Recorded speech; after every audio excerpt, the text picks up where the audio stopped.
ہے، زبان بندے کی ہے، قوت گویا خدا کی ہے. بندہ عبادت کے ذریعے اللہ کا اتنا قریب ہو جاتا ہے کہ پروردگار عالم کی انوار و تجلیات کی موسلادھار بارش نازل ہوتی ہے. وہ جو چاہتا ہے اللہ فرماتا ہے. چونکہ روایات میں ہے جب بندہ خدا کا ہو جاتا ہے خدا اس بندے کا ہو جاتا ہے.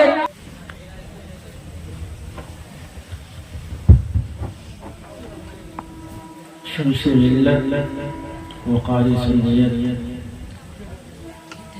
حضرت العلامہ حضرت علامہ شاہ سید شمس اللہ جان المعروف سرکار کا حضور و جملہ مقتدر علماء کرام و محترم سامعین عزیز بچوں، السلام علیکم ورحمۃ اللہ وبرکاتہ. وعلیکم السلام. الحمد للہ وحدہ والصلاة على من لا نبي بعده والسلام على هداة طريق الحق وهما أما بعد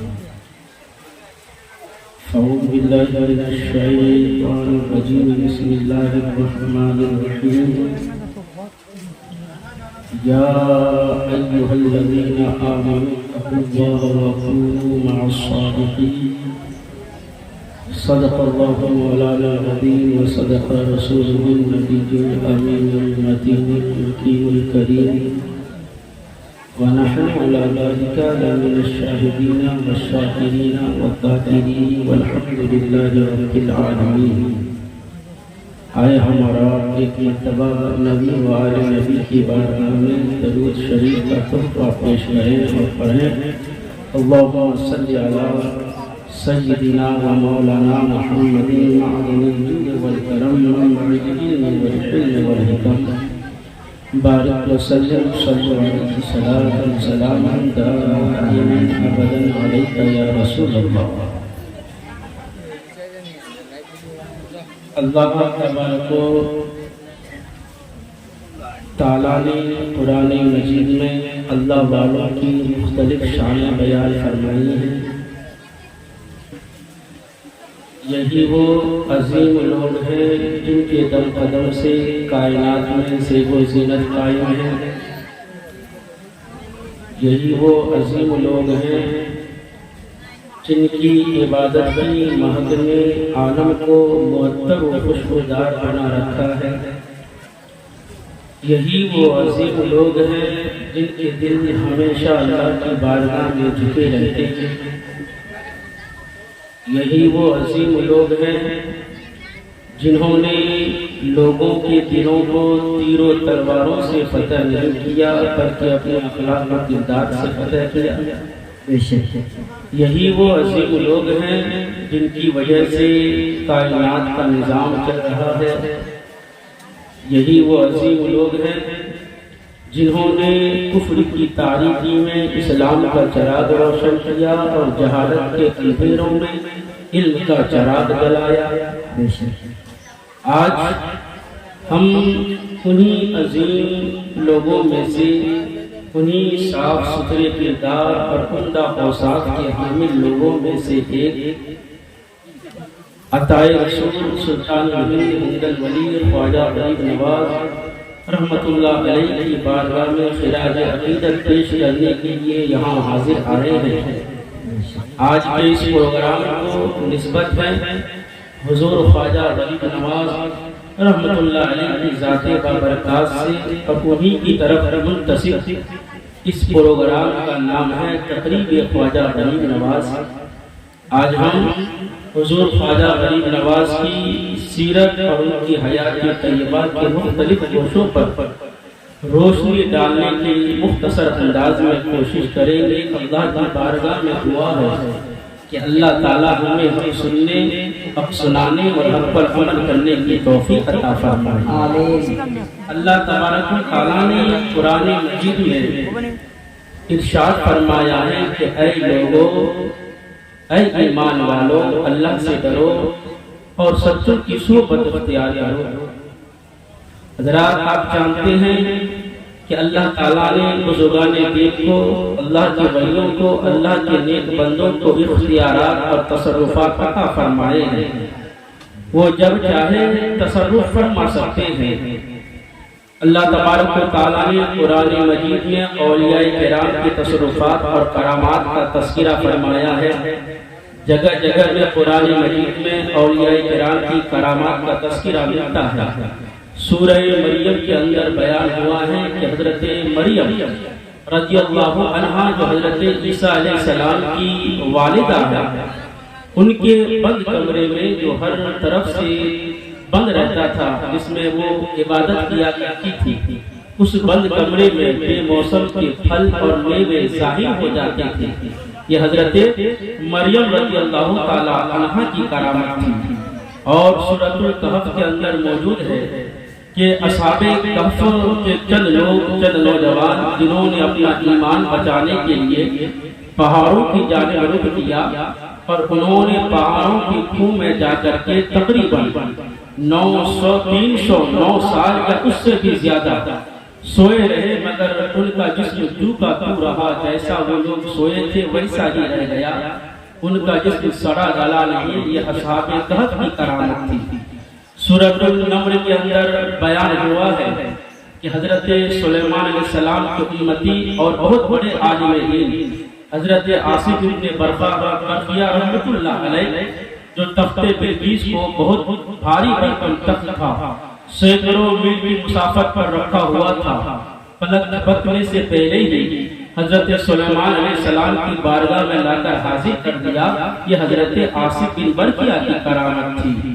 اس طرح اللہ تبارک و تعالیٰ نے مختلف کرامات کا قرآن عظیم میں ذکر فرمایا ہے۔ میں آپ کے سامنے خواجہ خواجگان حنظل علی سلطان الہند عطا رسول حضرت خواجہ جمیل نواز کے مرید حضرت خواجہ قطب الدین بختیار کاکی کے خلیفہ حضرت بابا فرید الدین مسعود گنج شکر رحمۃ اللہ علیہ کا ایک واقعہ آپ کے سامنے بیان کرتا ہوں، جس سے کہ ہمیں اور آپ کو یہ سمجھ میں آ جائے گا کہ اللہ تعالیٰ نے اولیاء کرام کو اختیارات و تصرفات عطا فرمائے ہیں۔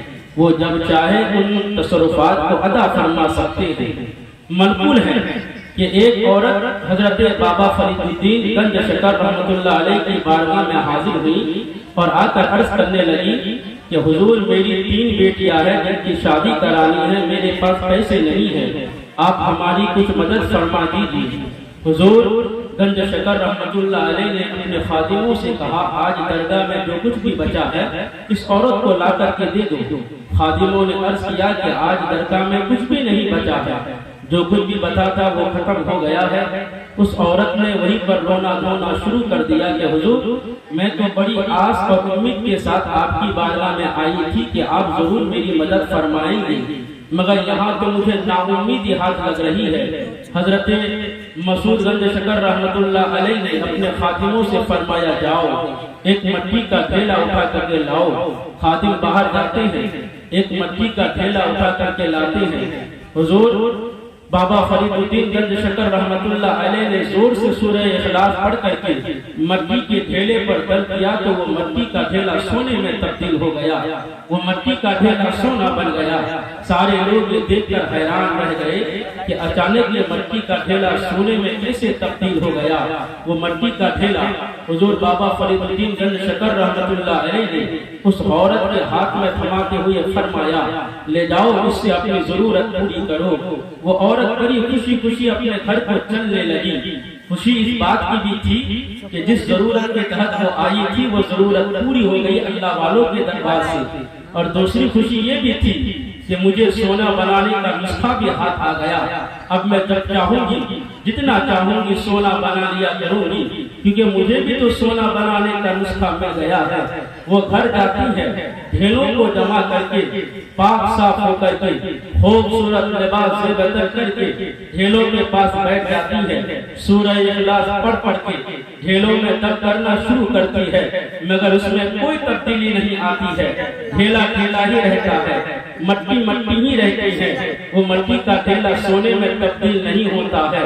3 دن مسلسل اس خاتون نے، اس عورت نے مٹی کے ٹھیلے پر سورہ اخلاص پڑھ کر مسلسل 3 دن تھک ہار چکی تھی۔ تھک ہار کر کے وہ حضور بابا فرید الدین مسعود گنج شکر رحمۃ اللہ علیہ کی بارگاہ میں آتی ہیں اور آ کر عرض کرتی ہیں حضور جو آپ نے پڑھ کر کے دم کیا تھا تو مٹی کا ٹھیلا سونے میں تبدیل ہو گیا تھا، میں بھی تو وہی پڑھ رہی تھی، میں بھی تو سورہ اخلاص پڑھ کر کے دم کر رہی تھی، مگر میرے پڑھنے میں کوئی تبدیلی نہیں آئی، مٹی کا ٹھیلا مٹی ہی رہا، سونے میں تبدیل نہیں ہوا، کچھ بھی فائدہ نہیں ہوا۔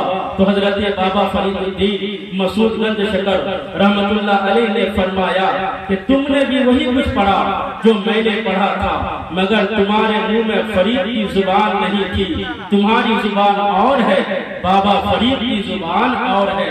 اس حکایت سے ہمیں 2 بات معلوم ہوتی ہے۔ ایک بات یہ معلوم ہوتی ہے کہ اللہ والے لوگ ضرورت مندوں، پریشان حالوں، محتاجوں کی مدد فرما کر حاجت روائی فرماتے ہیں، اور جو لوگ بھی اللہ والے کے دربار میں آتے ہیں انہیں کچھ نہ کچھ ضرور ملتا ہے، جنہیں کچھ نہیں ملتا۔ تو یہ اللہ والے لوگ اللہ کی عطا کردہ طاقتوں کو استعمال کر کے مٹی کو سونے میں تبدیل کر کے سائل کی مراد پوری فرماتے ہیں۔ اور دوسری بات یہ معلوم ہوئی کہ اللہ والوں کی زبان میں بڑی تاثیر ہوتی ہے، اللہ تعالیٰ نے انہیں منفرد شان عطا فرمائی ہے۔ اگر یہ تھوڑی سی توجہ فرما دے تو مٹی کا ڈھیلا سونے میں تبدیل ہو جائے، کیونکہ اللہ تعالیٰ نے نہ صرف ان لوگوں کو اپنا قرب خاص عطا فرمایا ہے بلکہ اللہ تعالیٰ نے ان کی منفرد شانیں بھی بیان فرمائی ہے۔ وجہ یہ ہے کہ حدیث قدسی کا مفہوم ہے، اللہ فرماتا ہے بندہ نوافل کے ذریعے سے میرا قرب حاصل کرتا ہے یہاں تک کہ میں اسے محبوب بنا لیتا ہوں، جب میں محبوب بنا لیتا ہوں تو میں اس کی آنکھیں بن جاتا ہوں، میں اس کے پیر بن جاتا ہوں، میں اس کے ہاتھ بن جاتا ہوں، میں اس کی زبان بن جاتا ہوں، میں اس کے کان بن جاتا ہوں، میں اس کی آنکھیں بن جاتا ہوں۔ آپ سوچیں گے یہ کیسے ہے؟ اللہ ہماری آنکھیں بن جاتا ہے، اللہ والوں کی زبان بن جاتا ہے، اللہ والوں کے ہاتھ بن جاتا ہے، اللہ والوں کے پیر بن جاتا ہے۔ یہ کیسی بات ہے؟ ہمیں سمجھ میں نہیں آتی ہے۔ کیا اللہ تعالیٰ بندے کے اندر آ جاتا ہے یا اللہ تعالیٰ یا بندہ اللہ تعالیٰ بن جاتا ہے؟ معاذ اللہ دونوں باتیں نہیں ہیں، نہ بندہ اللہ بن سکتا ہے نہ اللہ بندے کے اندر حلول کر سکتا ہے۔ تو پھر اس کا کیا مطلب ہے کہ اللہ نے فرمایا جب بندہ میری عبادت کرتا ہے تو میں اسے اتنا قریب کر لیتا ہوں کہ میں اس کے ہاتھ بن جاتا ہوں، میں اس کے پیر بن جاتا ہوں، میں اس کی آنکھیں بن جاتا ہوں۔ پھر اس کا کیا مطلب ہے؟ اس کا مطلب یہ ہے کہ بندہ عبادات کے ذریعے سے اللہ کا اتنا قرب حاصل کر لیتا ہے کہ اللہ تعالیٰ کی انوار و تجلیات کی موسلادھار بارش نازل ہونے لگتی ہے تو بندہ صفات خدا بندی کا مظہر بن جاتا ہے۔ آپ مثال کے ساتھ سمجھیے، اگر سورج نصف النہار کو پہنچا ہوا ہو، دن کے اجالے میں بیچ آسمان پر چمک رہا ہو، آپ میدان میں ایک آئینہ رکھ دیجئے، سورج اس آئینے میں نظر آئے گا۔ اس سے تو یہ سمجھ میں نہیں آتا ہے نا کہ آئینہ سورج بن گیا یا سورج آئینہ بن گیا، بلکہ آئینے میں سورج کا عکس نازل ہونے لگا تو چمکنے لگا ہے۔ اسی طرح اگر آپ میدان میں 80,000 آئینے بھی رکھ دیں گے تو سورج 80,000 آئینوں میں نظر آئے گا۔ اس سے کیا آپ نے سمجھا؟ کیا آئینے سورج بن گئے یا سورج آئینہ بن گیا؟ نہیں، بلکہ آئینے سورج کے عکس کا مظہر بن گیا۔ ایک دوسری مثال آپ تقریب خام کے لیے سمجھیے، اگر آپ آگ کی بھٹی میں ایک لوہا کو ڈال دیں گے، تھوڑی دیر کے بعد وہ لوہا بھی سرخ ہو جائے گا، لال ہو جائے گا۔ اس سے آپ نے کیا سمجھا؟ کیا لوہا آگ بن گیا یا آگ لوہا بن گئی؟ دونوں باتیں نہیں ہیں، نہ لوہا آگ بنتا ہے نہ آگ لوہا بنتی ہے۔ لوہا اپنی جگہ پر ہے، آگ اپنی جگہ پر ہے، آئینہ اپنی جگہ پر ہے، سورج اپنی جگہ پر ہے، بلکہ لوہا آگ کی صفات کا مظہر بن گیا۔ جس طرح آئینے سورج کے عکس کا مظہر بن گیا، اسی طریقے سے اللہ فرماتا ہے، حدیث قدسی کا مفہوم ہے، جب بندہ عبادت کرتا ہے تو میں اسے اپنا محبوب بنا لیتا ہوں، جب محبوب بنا لیتا ہوں تو میں اس کی آنکھیں بنتا ہوں جس سے وہ دیکھتا ہے، میں اس کا ہاتھ بن جاتا ہوں جس سے وہ پکڑتا ہے، میں اس کا پیر بن جاتا ہوں جس سے وہ چلتا ہے، میں اس کی زبان بن جاتا ہوں جس سے وہ بولتا ہے، میں اس کے